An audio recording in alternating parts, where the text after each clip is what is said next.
September 12, 1396. The morning sun rose over the Danube River, illuminating what French chroniclers would call the greatest disaster to befall Christian arms since the Battle of Hattin. 100,000 Crusaders, the largest European military expedition in a century, had spent 3 weeks besieging the Ottoman fortress of Nicopolis, confident that overwhelming numbers would crush Turkish resistance. By sunset, the flower of French chivalry would lie dead in Balkan mud. European crusading ambitions would be shattered for generations, and Sultan Bayezid I would cement his reputation as Yildirim, the thunderbolt, whose lightning-fast military genius made him the most feared commander in the Islamic world. Picture this catastrophe from the European perspective. You're a French knight, barely 20 years old, son of one of France's greatest noble houses. You've spent your entire life training for this moment, the glory of crusading against the infidel. Your armor, crafted by Paris's finest armor smiths, cost more than your family's village produces in 5 years. Your warhorse, a massive destrier bred specifically for heavy cavalry charges, represents 3 years of careful training. Behind you ride 10,000 French knights, the cream of European nobility, whose collective wealth could purchase entire kingdoms. The mathematics seem laughable in your favor. 100,000 Christian warriors face perhaps 18,000 Ottoman defenders. Your siege equipment, towers, catapults, tunneling operations, represents the most advanced military engineering in Europe. King Sigismund of Hungary commands 40,000 veteran soldiers who have fought Ottoman forces for years. German and Italian contingents add another 20,000 experienced warriors. Victory seems not just probable but inevitable. The only question is how quickly Nicopolis will fall. But 18 miles north, watching from elevated positions with the calculating precision of a chess master, Sultan Bayezid I studied this massive Christian host and recognized not a threat but an opportunity. At 39 years old, Bayezid had earned his nickname through a decade of military campaigns that expanded Ottoman territory at breathtaking speed. He had crushed the Karamanids in Anatolia, defeated Serbian princes at Kosovo, and established Ottoman dominance across the Balkans through victories that combined tactical brilliance with psychological warfare. More importantly, Bayezid understood European military culture with scholarly precision. He had studied captured French military manuals. He had interrogated prisoners about the rigid social hierarchies that governed Crusader armies. Most critically, he recognized that European nobility treated warfare as extension of tournament chivalry rather than serious military science. This fundamental misunderstanding of warfare's nature, the belief that individual courage and expensive equipment trumped coordinated strategy, represented a weakness more exploitable than any tactical vulnerability. The Crusade of 1396 had begun with fanfare that echoed across Christian Europe. Ottoman expansion into the Balkans threatened Hungary directly and made other European kingdoms nervous about Islamic power. Projecting deeper into the continent, Pope Boniface IX called for holy war, and the response exceeded expectations. France, eager to restore military prestige after decades of defeats in the 100 Years' War, sent its finest nobility. Hungary, fighting for survival against Ottoman pressure, committed its entire military establishment. German princes, Italian city-states, even English and Scottish knights, joined what became the largest Crusader army since the Third Crusade, 2 centuries earlier. The expedition's leadership structure revealed the fatal flaw that would doom Count John de Nevers, heir to the Duchy of Burgundy and barely 25 years old, commanded the massive French contingent, despite having zero practical military experience. His understanding of warfare came entirely from romantic poems about chivalric glory. King Sigismund of Hungary, the only commander with actual experience fighting Ottomans, found himself constantly overruled by French nobles, who treated his warnings about Turkish tactical skill as cowardice, disguised as prudence. The Crusader march from Buda to Nicopolis in August-September 1396 demonstrated European military incompetence that professional Ottoman scouts documented with scholarly precision. The massive Christian army moved with glacial slowness, averaging barely 8 miles per day. Discipline collapsed as French knights treated the campaign as extended hunting party, raiding Christian villages for supplies and entertainment. The column stretched for miles without proper reconnaissance or security, making it vulnerable to exactly the kind of harassment Ottoman light cavalry specialized in. When the Crusaders finally reached Nicopolis on September 12th, they found a fortress whose defenses had been strengthened specifically to delay rather than prevent capture. Bayezid had spent months preparing this trap. Nicopolis would serve as bait, its garrison strong enough to require serious siege operations, but not strong enough to be taken quickly. Every day the Crusaders spent besieging the fortress was another day for Ottoman reinforcements to arrive and for European discipline to deteriorate through boredom and overconfidence. The siege that began on September 13th followed predictable patterns that Ottoman intelligence had anticipated with perfect accuracy. French knights, considering siege work beneath noble dignity, left engineering operations to common soldiers while they hunted, feasted, and composed poems about anticipated glory. King Sigismund attempted to impose proper military discipline, but French nobility simply ignored his command. The result was a besieging army that gradually transformed from organized military force into armed mob focused more on entertainment than warfare.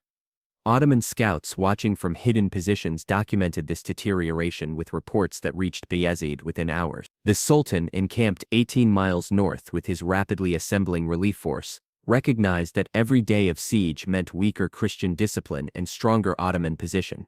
By late September, his army had grown to 18,000 carefully coordinated warriors, 12,000 Sipahi cavalry who represented the Ottoman Empire's primary striking force, 4,000 Janissary infantry whose discipline exceeded any European equivalent, and 2,000 Serbian heavy cavalry under allied Prince Stefan Lazarevich, who brought European tactical knowledge to Ottoman service.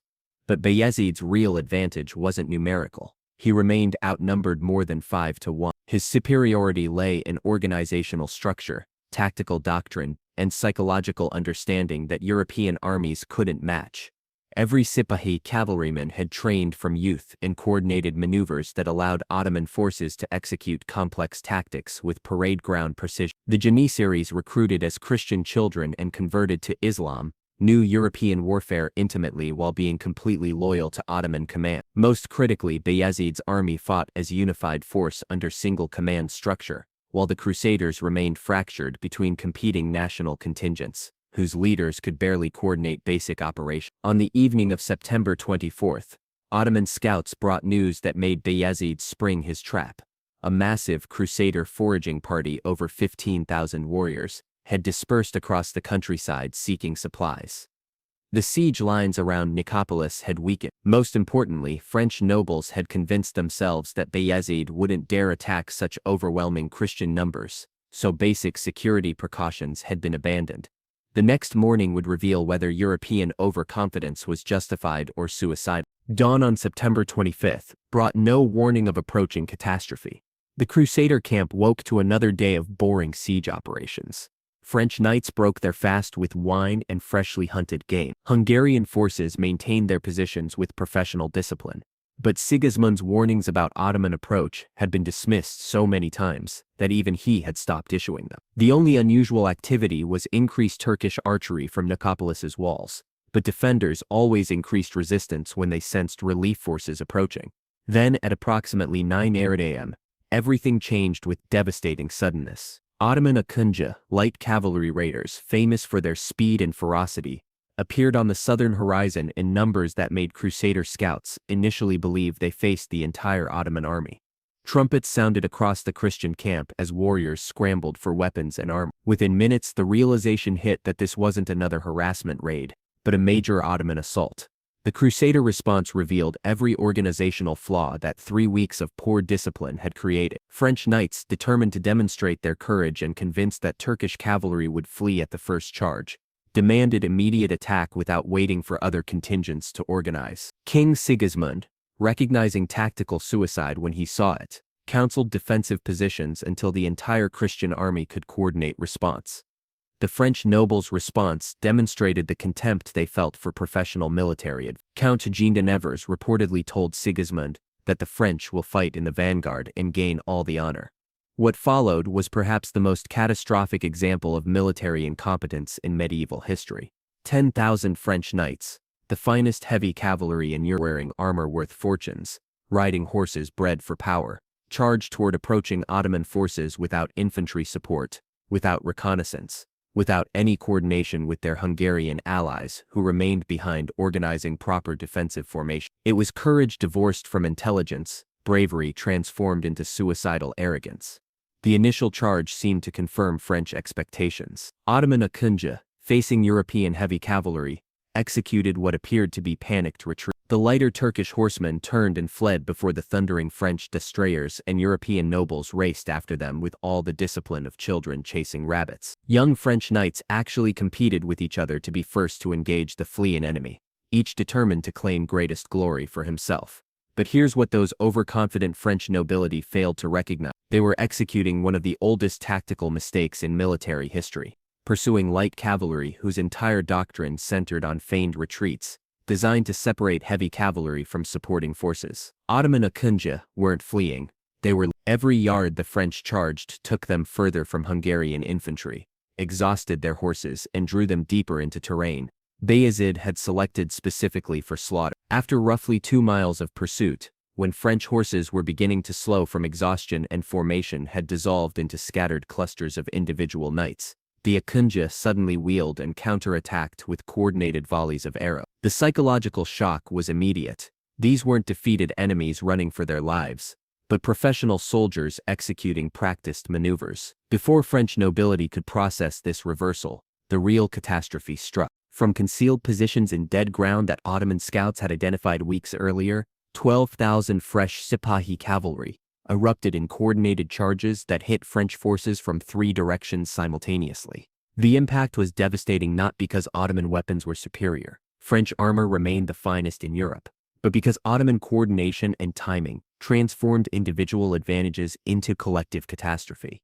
Exhausted French horses couldn't maneuver against fresh Turkish mounts. Scattered French nobles couldn't form defensive lines against coordinated Sipahi assault. Most critically, the psychological blow of realizing they'd been expertly trapped destroyed whatever cohesion remained. The battle that followed wasn't one engagement, but dozens of simultaneous combats, where superior tactics systematically destroyed superior equipment. Ottoman Sipahis, armed with curved kili swords specifically designed to find gaps in plate armor, attacked with efficiency that made European notions of honorable single combats seem childishly naive. When French knights attempted to surrender, a routine practice in European warfare where ransom was expected, many found themselves cut down instead because Ottoman forces had learned that showing mercy to overconfident Europeans only encouraged future attacks. Meanwhile, Sultan Bayezid had sprung the second phase of his trap. While French nobility died in mud 2 miles from their camp, the Nicopolis garrison that had spent weeks being besieged suddenly erupted from the fortress in coordinated sally. 4,000 Ottoman soldiers who Crusaders believed were defeated and desperate turned out to be fresh troops who had been conserving strength specifically for this moment. They struck Crusader siege lines from behind while Bayezid's main force approached from front. The classic hammer and anvil tactic that only works when one side possesses overwhelming tactical superiority. King Sigismund, watching his worst predictions come true with horrifying speed, attempted to organize Hungarian forces into defensive positions that might salvage something from catastrophe. But the psychological impact of seeing France's finest nobility annihilated in less than an hour shattered whatever resolve Hungarian soldiers possessed. When Ottoman forces began systematically destroying siege equipment and setting fire to Crusader camps, organized Christian resistance collapsed into individual decisions about whether to fight, flee, or surrender. By 2 de Riem, barely 5 hours after the battle began, the largest Crusader army in a century had effectively ceased to exist as military force. 10,000 European dead covered the battlefield in concentrations that made walking difficult without stepping on corpses. Another 3,000 captured, including Count Jean de Nevers, and most of French nobility whose ransom would finance Ottoman operations for years. The remaining 87,000 Christians scattered across the Balkans in desperate flight toward any fortified position that might offer sanctuary from Ottoman pursuit that continued for days. The aftermath of Nicopolis revealed Bayezid's calculated brutality as much as his tactical genius. While noble prisoners were treated relatively well, ransoms made them valuable. Common Crusader soldiers faced systematic execution. Ottoman sources claim 3,000 prisoners were slaughtered in retaliation for Crusader atrocities during the march from Budapest. European chroniclers record the horror of captured French nobles being forced to watch as their common soldiers died, a psychological punishment designed to teach European nobility that Ottoman mercy depended entirely on strategic calculation rather than chivalric convention. The strategic consequences cascaded across Europe with devastating speed. France, which had sent its finest nobility to restore military prestige, instead saw an entire generation of aristocratic youth annihilated or captured. The ransoms demanded for noble prisoners often exceeding 100,000 gold ducats per individual bankrupted families and delayed French recovery from the disaster for decades. King Sigismund, who had warned repeatedly that underestimating Ottoman military capability was suicidal, found his kingdom facing immediate Turkish invasion with no European allies willing to send help. Most significantly, Nicopolis marked the effective end of large-scale crusading as European policy toward Ottoman expansion. The psychological blow of watching Christianity's most expensive military expedition destroyed in a single afternoon convinced European rulers that conventional warfare against Ottomans was futile. Future responses to Turkish expansion would rely on defensive fortifications and diplomacy rather than offensive campaigns. The age of crusading, which had defined Christian-Muslim conflict for 3 centuries, ended in the Balkan mud outside an obscure fortress that most Europeans couldn't locate on maps. The battle's lessons resonated through military thinking for centuries. Bayezid had demonstrated that tactical sophistication trumped numerical superiority, that coordinated mediocrity defeated uncoordinated excellence, and that understanding enemy psychology mattered more than possessing superior equipment. European military establishments, forced to analyze why their finest warriors had been destroyed by numerically inferior forces, gradually adopted Ottoman organizational principles: centralized command, professional training, tactical coordination over individual heroics. For the Ottoman Empire, Nicopolis represented strategic validation of Bayezid's aggressive expansion doctrine. His victory proved that European powers couldn't effectively challenge Ottoman dominance in the Balkans. Within months of the battle, Bayezid would besiege Constantinople itself, bringing the Byzantine Empire to the brink of final collapse. The Ottoman advance into Europe, temporarily halted by internal challenges when Timur invaded Anatolia in 1402, would resume with even greater force under Mahmud II, culminating in Constantinople's capture. And individual acts of courage and tragedy throughout the battle deserve remembrance even across 6 centuries.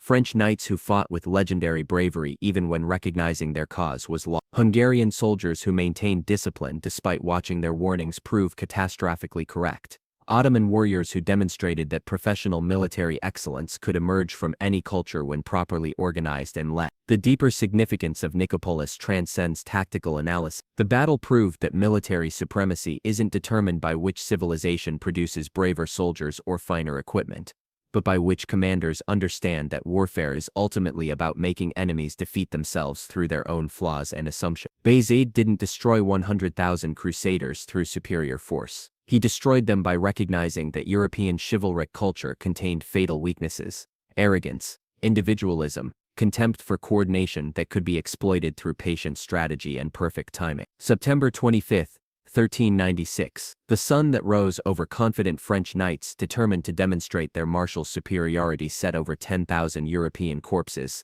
scattered across Balkan Hill. 18,000 Ottoman warriors had faced 100,000 crusaders and achieved victory so complete that chroniclers struggled to explain it without invoking divine intervention. But the truth was simpler and more devastating. Superior strategy, disciplined execution, and willingness to make enemy confidence into tactical vulnerability had combined to prove that the greatest armies can be destroyed by smaller forces. When leadership understands that warfare is chess played with human lives, and checkmate comes not from stronger pieces, but from better position. In the shadows of Nicopolis, Sultan Bayezid I had earned his nickname through lightning strike brilliance that transformed overwhelming Christian numerical advantage into catastrophic Muslim victory. The thunderbolt had struck, and European crusading ambitions would never recover from the shock.